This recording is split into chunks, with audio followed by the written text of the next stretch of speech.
Hello everyone, आप सभी का स्वागत है दोस्तों। आज की सेशन में दैट इज़ वेरी इंपॉर्टेंट हम लोग बायोलॉजी में देख रहे थे और बायोलॉजी में तीसरा चैप्टर देखेंगे आज। प्रोक्रियोटिक और विषाणु से संबंधित जितने भी इम्पोर्टेंट इससे प्रश्न पूछे गए हैं एसएससी, सीजीएल में, सीपीयू में, सीएचएसएल, एमटीएस, स्टेनो में, वे सभी एग्जामिनेशन के लिए बहुत ही इंपॉर्टेंट है क्योंकि यहाँ से प्रश्न बहुत बार रिपीटेड किया गया है। जैसे देखिए, ये प्रश्न 3 बार पूछा हुआ है, ये 2 बार, ये 2 बार, ये 2 बार। तो इस तरह से बहुत ही इंपॉर्टेंट और वीवीआई टॉपिक है और यहाँ से पूछे जाने की संभावना भी है क्योंकि ये इंपॉर्टेंट टॉपिक है और साथ ही साथ बहुत सारा प्रश्न को रिपीटेड किया गया है। तो चलिए स्टार्ट करते हैं। अगर आप सेशन में नए हैं तो प्लीज़ चैनल को सब्सक्राइब करें। वीडियो अच्छा लगे तो अवश्य लाइक कीजिए। एक छोटे से वीडियो में बहुत ही इंपॉर्टेंट प्रीवियस ईयर कवर करते हैं एज ए रिवीजन के रूप में वन लाइनर फैक्ट को। तो देखिए, पहला प्रश्न है कि पोलियो क्या है। तो पोलियो एक प्रकार का आप सभी जानते हैं कि विषाणु है। ये प्रश्न को 3 बार पूछा हुआ है, तो दैट इज़ वेरी इंपॉर्टेंट, याद रखिएगा। पोलियो क्या चीज़ है? विषाणु है। जीका वायरस का वाहक कौन सा मच्छर है? तो एंडीज मच्छर है। तो जीका वायरस का जो आपको वाहक है ना, वो एंडीज मच्छर है, तो याद रखिएगा। प्लेग और पेचिस जीवाणु के कारण होता है ना। तो प्लेग और पेचिस जो होता है ना, वो याद रखिएगा जीवाणु के कारण होता है। ये प्रश्न 2 बार रिपीट किया गया है एसएससी में, ठीक है। मनुष्य के लिए जो H5N1 वायरस संक्रमण है, ठीक है, वायरस में शामिल प्रोटीन और लिपिड होते हैं। तो वायरस में प्रोटीन और लिपिड क्या चीज़ होता है? शामिल होता है दोनों, ठीक है। काला बाजार का संचालन सेंड और फ्लाई से होता है, ठीक है। तो काला बाजार का जो संचालन है वो सेंड और फ्लाई से होता है। नेक्स्ट है विषाणु के अध्ययन को विषाणु विज्ञान कहते हैं, आप सभी जानते हैं। इजी प्रश्न, इंपॉर्टेंट है। नेक्स्ट प्रश्न है 8 नंबर, किसकी प्रतिक्रियाओं के रूप में इंटरफेरॉन को संश्लेषण किया जाता है? तो विषाणु के, ठीक है। नेक्स्ट है बर्ड फ्लू पैदा करने वाले H5N1 वायरस की खोज सबसे पहले कब की गई थी? तो 1997 में की गई थी, ठीक है ना। WHO के अनुसार बर्ड फ्लू के वायरस 70 डिग्री सेल्सियस से अधिक तापमान पर पके भोजन से संचारित नहीं हो सकता है, अकॉर्डिंग टू WHO, ठीक है।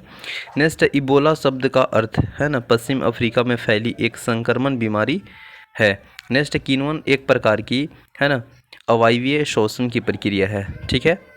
इसके बाद नेक्स्ट है एस्प्रिलिज्म, है ना। एस्प्रिलिज्म जो है एथेरिडियम और एस्कोगोनियम यौन प्रजनन अंग है। नेक्स्ट है दंड आकार के जीवाणु कहलाते हैं बेसिलम। माइकोबैक्टीरियम लेप्राड, है ना, लेप्राई बेसिलस है, ठीक है। जीवों के कौन से समूह तेजी से प्रजनन करते हैं? तो जीवाणु। कौन सा जीव अपने भोजन को वास्तव में शरीर में प्रवेश करने से पहले पचाता है? तो वह जीवाणु और कवक। पायरिया एक जीवाणु जनित संक्रमण है जो मसूड़े के ऊतकों को प्रभावित करता है और यदि अनुपचारित छोड़ दिया जाए तो यह अक्सर बाद में दांतों के नुकसान का कारण बनता है। नेक्स्ट है अपशिष्ट प्रबंधन तकनीक, जिससे दूषित स्थल से प्रदूषकों को हटाने या बेअसर करने के लिए सूक्ष्म जीवों का उपयोग शामिल है, जैव उपचार कहलाता है।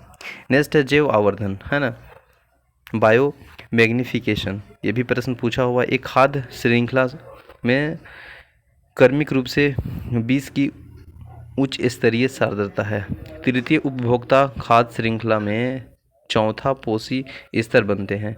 ईस्ट श्रवण के दौरान कार्बन डाइऑक्साइड से गैस उत्पन्न करता है। एंटीबायोटिक्स एक विषाणु पर प्रभावी नहीं होते हैं क्योंकि इसमें कोशिका भित्ति की कमी होती है, ठीक है ना। नेक्स्ट है प्रश्न नंबर 24 है पानी की टंकिया में फंगी को नष्ट करने के लिए उपयुक्त होने वाला रसायन को क्या बोलते हैं? तो कॉपर सल्फेट, ठीक है।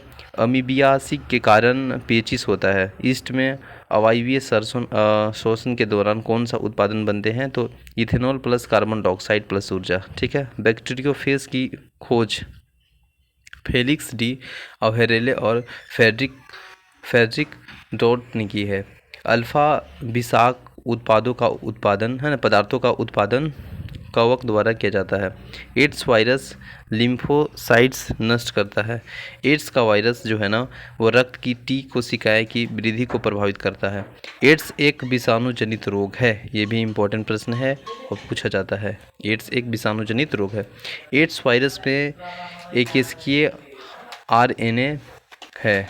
एड्स, गलसुआ और पोलियो माइलाइटिस में क्या आम है? तो यह वायरस के कारण होते हैं। क्षय रोग का संक्रमण माइकोबैक्टीरिया ट्यूबरक्लोसिस के माध्यम से होता है। सबसे छोटा प्रोकैरियोटिक जीव है माइकोप्लाज्मा। आनुवंशिक जोड़तोड़ द्वारा प्राकृतिक आइसोलेशन से विकसित हो कौन सा जीवाणु स्टेरॉन तेल रिसाव के उपचार के लिए उपयोग किया जा सकता है? तो वह नाइट्रोसोमोनास। नेक्स्ट है, प्रोकैरियोटिक कोशिका में नहीं पाया जाता है तो क्या चीज़? नाभिक नहीं पाया जाता है। पेनिसिलिन पेनिसिलिन जो है ना, पेनिसिलिन वह मोल्ड द्वारा निर्मित होता है। नेक्स्ट है, लैटिन में वायरस का क्या अर्थ होता है? तो जहर होता है। नेक्स्ट प्रश्न, एक विषाणु में कौन सा गुण अनुपस्थित होता है? कोशिका भित्ति की उपस्थिति। पुनर्जनन यानी रीजनरेशन प्रजनन का समान नहीं है। नेक्स्ट है, मादक पेय पदार्थों के निर्माण में किस खमीर का उपयोग किया जाता है?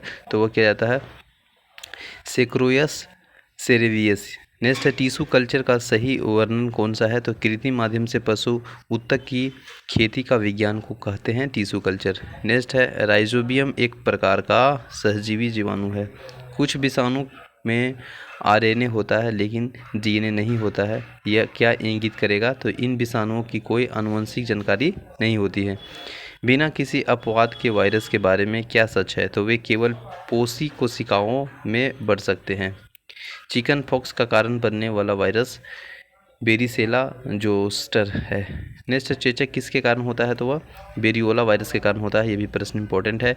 नेक्स्ट है, घातक बीमारी इबोला का प्रेरक एजेंट है तो वह विषाणु। कोशिका सिद्धांत में कौन सा जीव फिट नहीं बैठता है? तो विषाणु। सजीव और निर्जीव जगत की सीमा रेखा पर स्थिर सूक्ष्म जीवाणु क्या कहलाता है? तो विषाणु कहलाता है। सभी सूक्ष्म जीवों में से विषाणु सबसे अनुकूलनीय और बहुमुखी है। एल्कोहल किण्वन के लिए कौन सा जीव जिम्मेदार है? तो ये आपको खमीर यानी ईस्ट।